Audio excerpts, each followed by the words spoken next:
Saludos todos, investigadores. Bienvenidos a un nuevo relato de H.P. Lovecraft y August Derleth.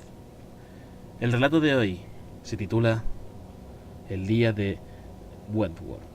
Espero que lo disfrutéis, aunque realmente no lo creo. El relato comienza así. Al norte de Dunwich hay un vasto territorio abandonado que, tras sucesivas ocupaciones por gente de Nueva Inglaterra, canadienses de origen francés, que vinieron después de ellos, italianos y finalmente polacos, ha recuperado en gran parte su estado salvaje. Los primeros habitantes vivieron de la tierra pedregosa y de los bosques que, entonces, cubrían aquella tierra, pero no se cuidaron de repoblarla ni de conservar sus recursos, y las generaciones sucesivas acabaron con la poca riqueza que quedaba. Los que vinieron después pronto se cansaron de intentar hacerla fértil y se marcharon a otros lugares. Es una parte de Massachusetts que no atrae demasiado a la gente. Las casas que un día se levantaron orgullosas están hoy tan abandonadas que resultaría imposible vivir en la mayoría de ellas con una cierta comodidad. En las laderas menos abruptas quedan algunas granjas con tejados a la holandesa, viejos edificios que, encaramados sobre plataformas rocosas, meditan acerca de los secretos de muchas generaciones de Nueva Inglaterra.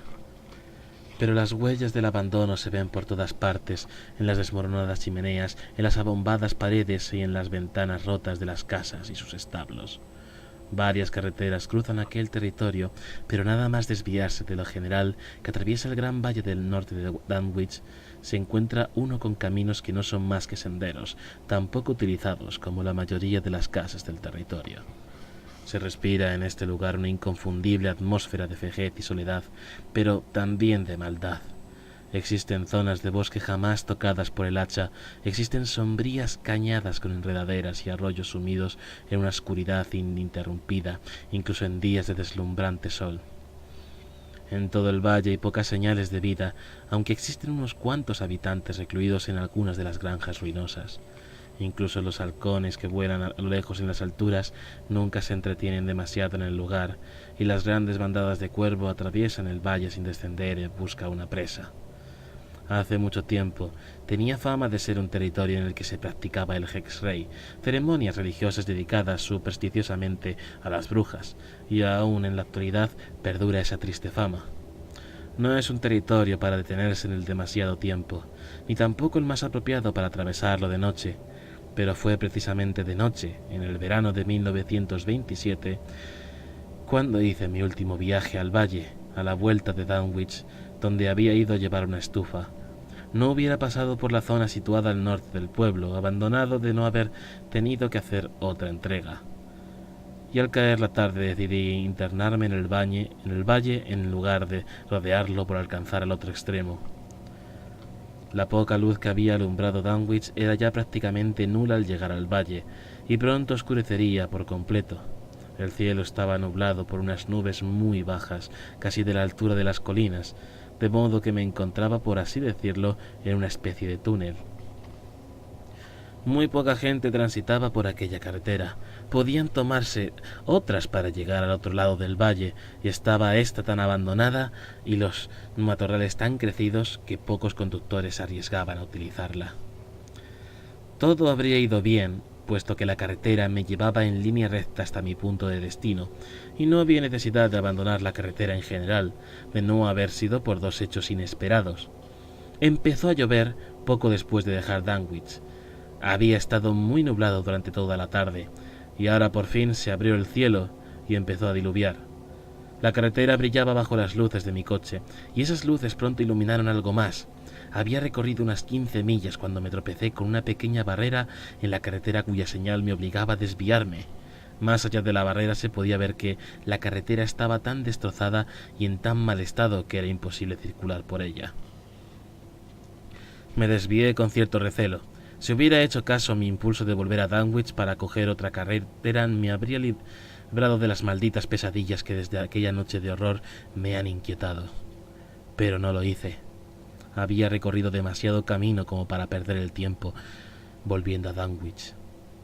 La lluvia seguía cayendo torrencialmente y era arduo y penoso conducir, Me desvié de la carretera y enfilé en camino cubierto parcialmente con gravilla.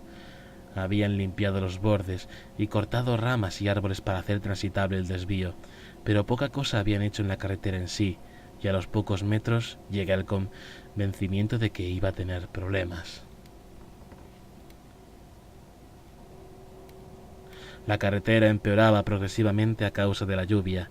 Mi coche, a pesar de ser un Ford muy duro, con ruedas relativamente altas y estrechas, se hundía y marcaba el hendido de sus huellas a su paso, y de cuando en cuando se metía en grandes charcos de agua, lo que ocasionó los primeros fallos del motor.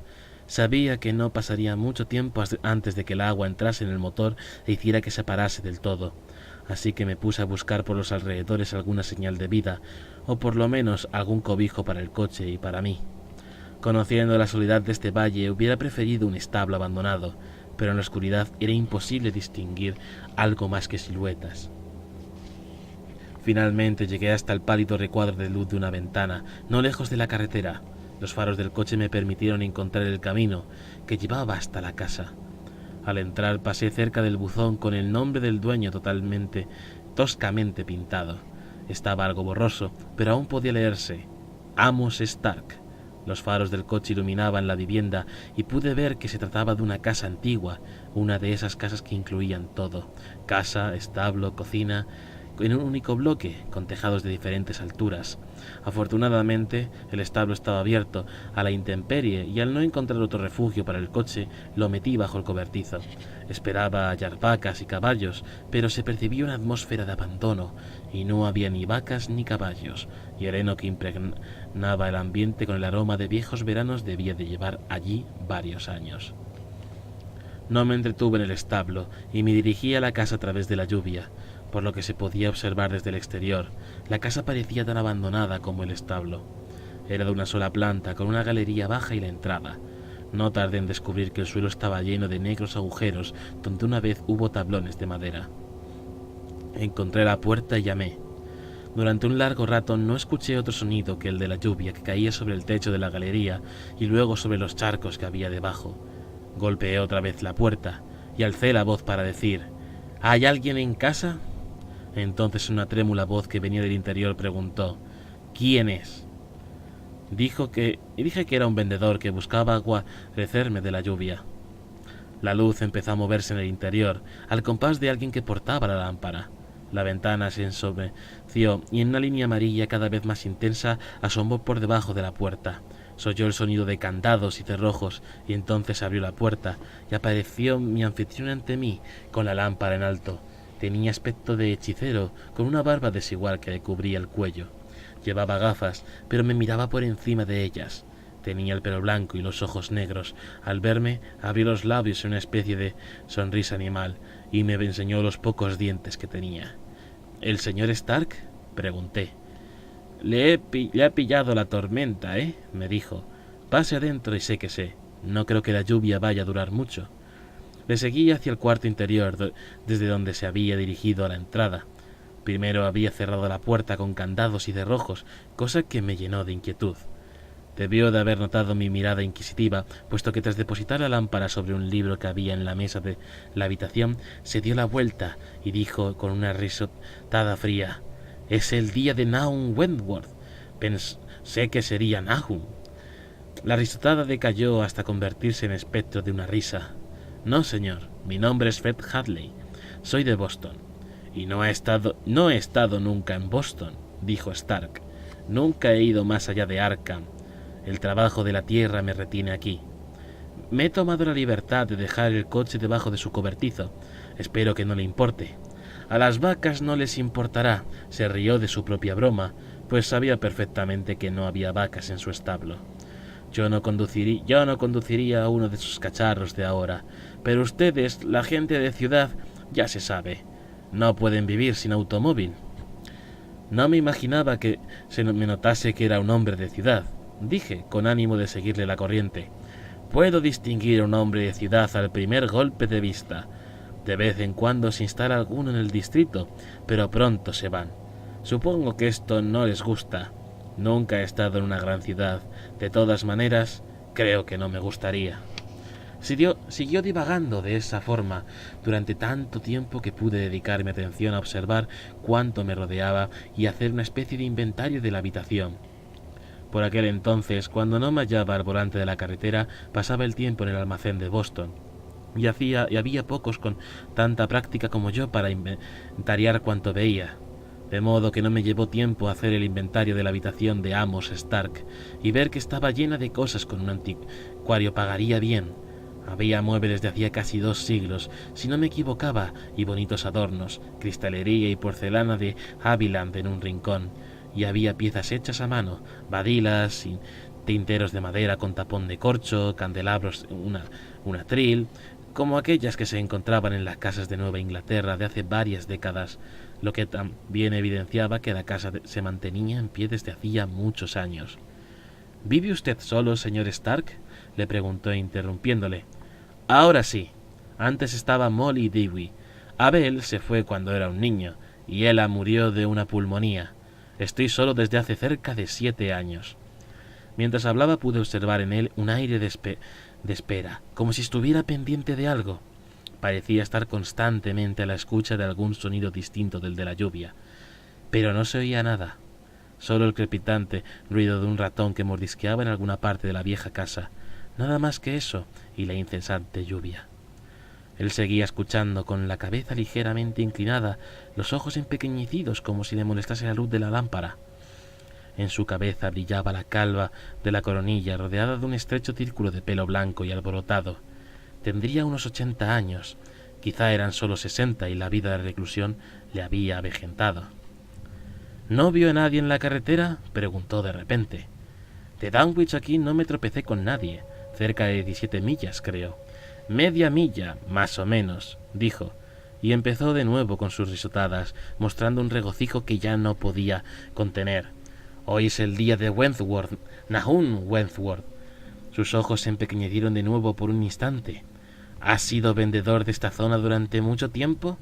Tiene que haber conocido a Nahum Wentworth. No, señor, no lo conozco. Me dedico a vender en las ciudades, muy pocas veces en el campo. Casi todo el mundo conocía a Nahum, continuó, pero ninguno lo conocía tan bien como yo. ¿Ve aquel libro de allí? Señaló un libro forrado con papel que se apreciaba difusamente a causa de la mala iluminación. Es el 7º libro de Moisés. Se aprende más en él que en cualquier otro libro que haya visto jamás. Era el libro de Nahum.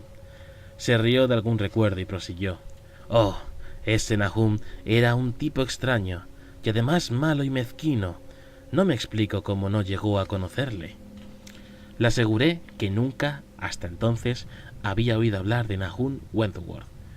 Pero empecé a sentir curiosidad por él, y mi curiosidad aumentó todavía más al ver que era dado a la lectura del 7º libro de Moisés, una especie de Biblia para brujos que ofrecía todo tipo de hechizos y encantamientos. Un libro que deleitaba a todo aquel lector lo suficientemente ingenuo para creer en su veracidad. Vi también, dentro del círculo alumbrado por la lámpara, algunos otros libros conocidos, una Biblia, igual de vieja que el libro de magia, una selección de las obras de Cotton Mather y unos ejemplares del Arkham Advertiser, encuadernados en un solo volumen. Quizá estos también pertenecieran en su día a Nahum Wentworth. Veo que está mirando sus libros, observó mi anfitrión, como si me hubiera adivinado el pensamiento. Dijo que podía quedármelos, y los cogí. Buenos libros. Solo que necesito gafas para leerlos. Puede mirarlos si lo desea. Se lo agradecí, y le recordé que me estaba hablando de Nahum Wentworth. Oh, ese Nahum, dijo enseguida y se rió de nuevo. No creo que me hubiese dejado todo ese dinero de saber lo que ocurriría. No, señor, no creo que lo hubiese hecho. Y sin un recibo ni nada. Eran 5.000, y me decía que no necesitaba pagaré o papel alguno, de modo que no existían pruebas de que hubiese tomado ese dinero. Ninguna. Solo nosotros dos lo sabíamos. Y fijamos una fecha de pago, un día, 5 años más tarde, para que viniese a buscar su dinero. 5 años. Y este es el día. Hoy es el día de Wentworth. Hizo una pausa y me dirigió la mirada con unos ojos alegres que reflejaban un regocijo contenido y al mismo tiempo sombríos, porque también reflejaban miedo. Solo que él no puede venir, porque 2 meses escasos desde ese día le mataron en una cacería. Un tiro en la nuca, un accidente. Por supuesto hubo quien murmuró que el disparo había sido mío, pero tuvieron que callarse, porque me fui directamente a Dunwich, al banco, donde hice y deposité un testamento para que su hija, la señorita Guinea, heredase todo a mi muerte.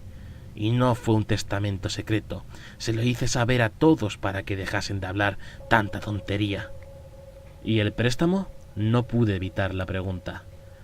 El plazo no vence hasta la medianoche de hoy, dijo con su risa entrecortada, y no parece que Nahum pueda ahora cumplir con su cita, ¿verdad? Supongo que si no viene, el dinero será mío, y no puede venir, de lo cual me alegro, porque no lo tengo. No pregunté por la hija de Wentworth, ni de cómo le iba.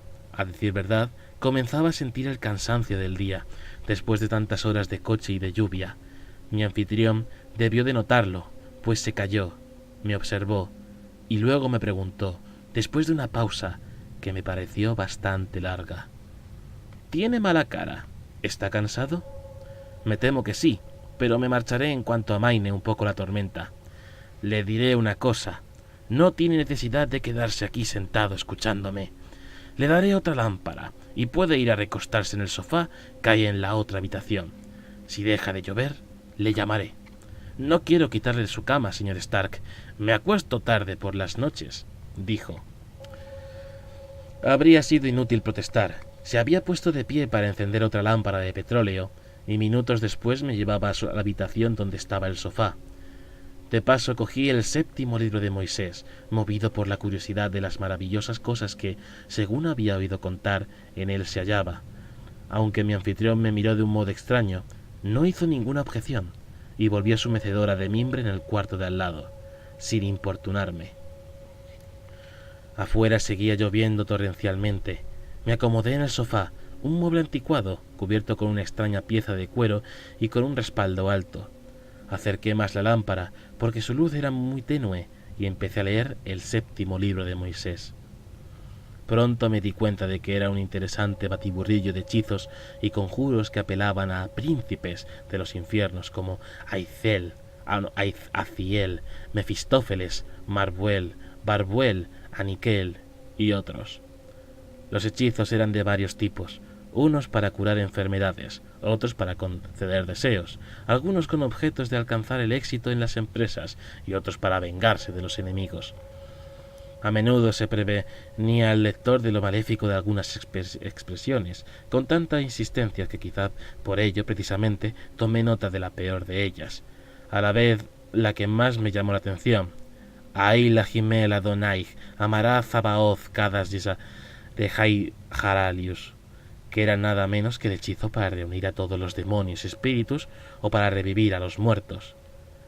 Una vez copiada, no dudé en repetirla varias veces, en voz alta, sin esperar que ocurriese nada malo.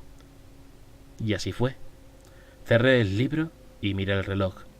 Las 11. Parecía que llovía menos ahora. La lluvia no era tan torrencial. Había comenzado ese aminoramiento que siempre anuncia el final próximo de una tormenta. Observé bien la habitación para no tropezar con algún mueble cuando regresara a la habitación donde estaba mi anfitrión. Apagué la luz y me dispuse a descansar un rato antes de ponerme otra vez en la carretera. Pero a pesar de mi fatiga, no lograba descansar. No se debía solo a que el sofá era duro y frío, sino que también a que la atmósfera de la casa me oprimía al igual que su dueño. Había en ella un no sé qué de resignación. Parecía esperar lo inevitable, como si ella también supiese que antes o después sus cimientos, batidos por el viento, habrían abrirse las paredes, se hundiría el techo y se pondría fin a su precaria existencia. Pero había algo más que en esta atmósfera común a todas las casas viejas.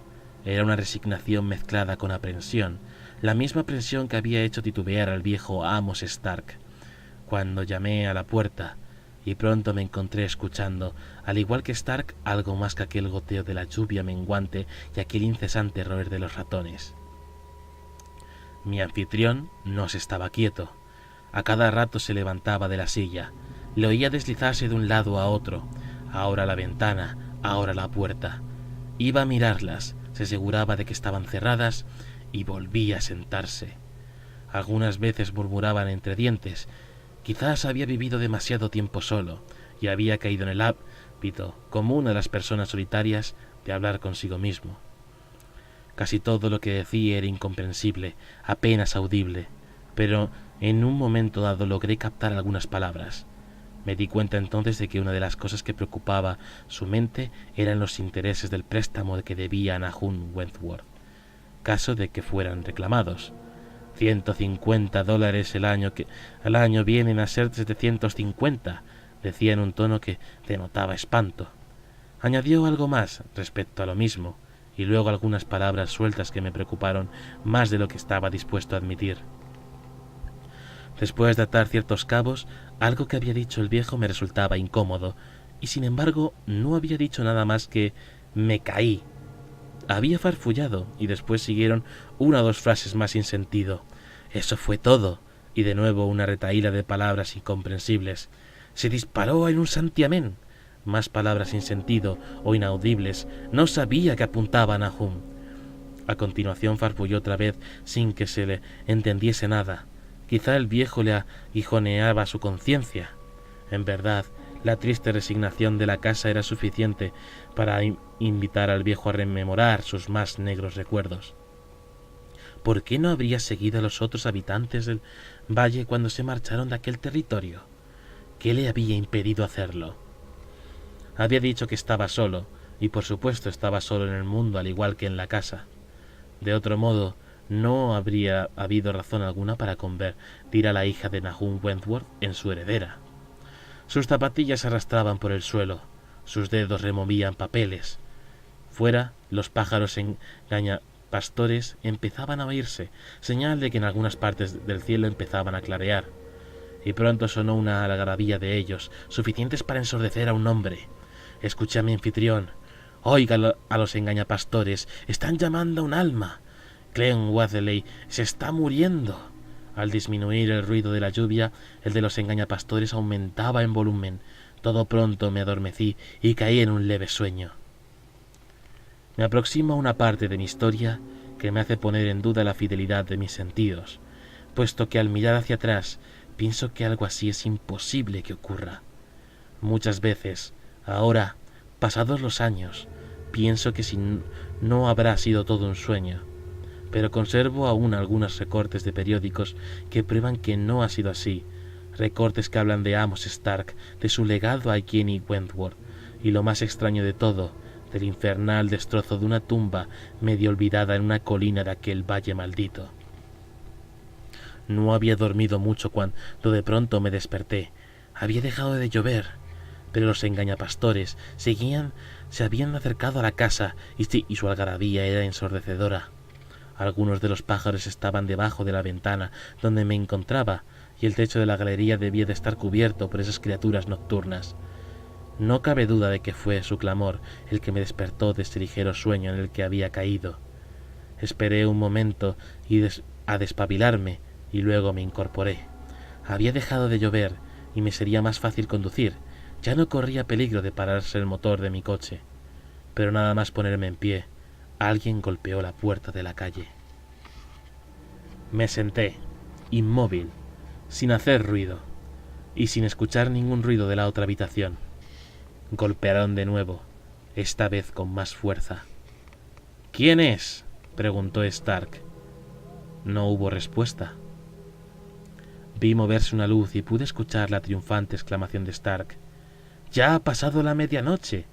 Había mirado su reloj y al mismo tiempo miré yo el mío. El suyo estaba adelantado 10 minutos. Fue a abrir la puerta. Adiviné que dejaba la lámpara en el suelo para poder quitar los candados. No podía saber si pensó en volver a cogerla, como había hecho cuando me abrió a mí. Oía que alguien abría la puerta, él u otra persona. Y entonces resonó un terrible alarido. El grito de Amos Stark, preso de furia y terror. ¡No! ¡No! ¡Vete! ¡No lo tengo! ¡No lo tengo! ¡Te digo! ¡Vete! Tropezó y se cayó, y casi inmediatamente pude escuchar un grito sofocado, el ruido de una respiración entrecortada, el murmullo de un suspiro. Me puse en pie y me dirigí hacia la puerta de esa habitación. Entonces, por un momento me quedé clavado, incapaz de moverme, de gritar, ante el espeluznante espectáculo que presenciaron mis ojos. Amos Stark estaba tendido en el suelo, boca abierta y sentado a horcajadas sobre él un esqueleto, con sus huesudos brazos sobre la garganta, sus dedos en el cuello, y detrás del cráneo los destrozados huesos por donde una vez penetró una bala. Esto vi en ese terrible momento. Luego, afortunadamente, me desmayé. Cuando recobré el sentido algo después, todo estaba en silencio en la habitación y la casa llena del húmedo aroma de la lluvia que entraba por la puerta abierta. Fuera, los engañapastores aún cantaban y el reflejo de la luna se extendía en el suelo como pálido vino blanco. La lámpara todavía alumbraba, pero mi anfitrión no se encontraba en su silla. Yacía en el mismo sitio donde la había visto por última vez, en el suelo. Mi impulso en aquel momento fue escapar de aquella horrible escena lo antes posible. Un sentimiento de piedad me hizo acercarme a Amos Stark para asegurarme de que no había nada que hacer. Fue esa desdichada pausa la que me trajo el momento de mayor terror, terror que me hizo sentir huir de aquel lugar maldito, como si me persiguiesen todos los demonios, porque cuando me incliné sobre él para asegurarme de que estaba muerto, pude ver incrustados en la descolorida piel de su cuello los blanquecinos huesos de los dedos de un esqueleto humano, y, mientras los observaba, los huesos sueltos se separaron del cuello y se alejaron del cuerpo, corriendo por el pasillo y adentrándose en la noche para reunirse con el espantoso visitante que había acudido desde su tumba a la cita con Amos Stark. Final de este relato. Buenas noches, investigadores.